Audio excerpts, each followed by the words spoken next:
vehicles manufactured in the United States will be eligible for this subsidy. It is inconceivable that the Liberal government would launch a multi-billion-dollar taxpayer-funded program that will directly benefit the American auto sector at a time that Trump's tariff war has cost Canada 5,000 jobs and counting in our auto sector. Will the Liberal government reverse course and stop American access to this $2.3 billion subsidy, yes or no? What Canadians witnessed today in the House of Commons was far more than a routine debate. It was a direct political clash exposing years of selective outrage, calculated silence, and double standards. Melanie Joly didn't just defend the government stance. She put Conservatives on the spot, asking why they consistently criticise Ottawa but rarely challenge Washington. The first Conservative speaker tried to frame the discussion around a single point, that Canada's electric vehicle subsidies somehow benefit the US while harming Canadian workers. On the surface, it sounded like economic nationalism, but the real driver of disruption in the auto industry was avoided. Conservatives never directly addressed Trump's tariff policies, shifting all blame to Ottawa instead.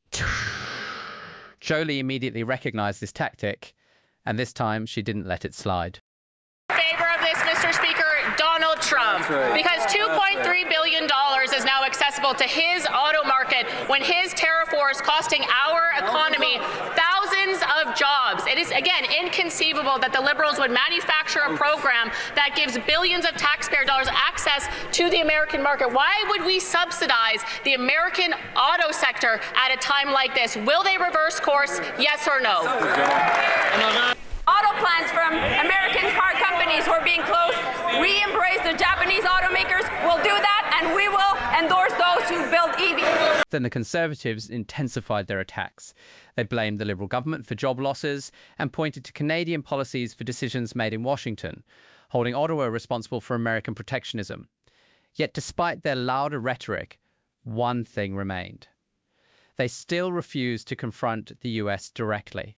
This wasn't accidental. Criticizing domestic policy is politically convenient. Confronting an aggressive foreign administration takes courage. Joly saw this clearly and used it to methodically dismantle their argument.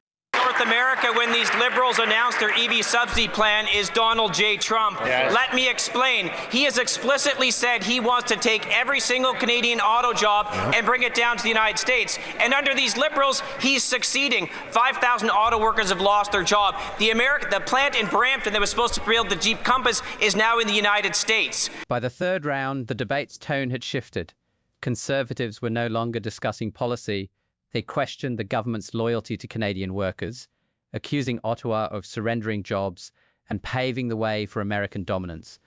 Yet again, their outrage stopped at the border. Joly didn't respond defensively. She responded strategically, steering the debate toward real action instead of empty slogans. You know what we do on this side of the aisle? We look at people in the eyes and we say, we'll defend your jobs. And that's exactly what this auto strategy is about. This auto strategy is about supporting auto production in Canada. And we are making sure that we're talking. The final exchange exposed the flaw in the Conservative argument.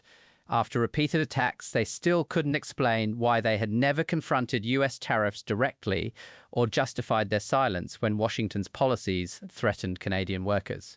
At that moment, Joly moved from criticism to evidence. She presented the government's tangible responses, counter-tariffs, market limits, strict investment conditions, and targeted enforcement.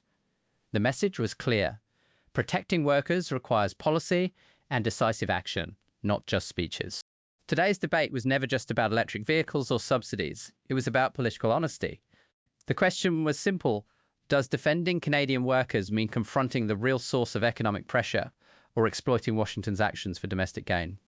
Melanie Joly made one thing clear. You cannot claim to support workers while staying silent on unjustified American tariffs. You cannot demand accountability at home while ignoring it abroad.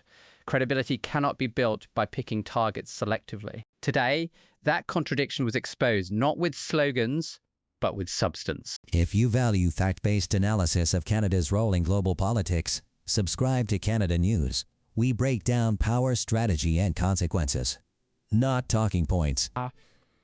Thank you for watching. See you in the next video.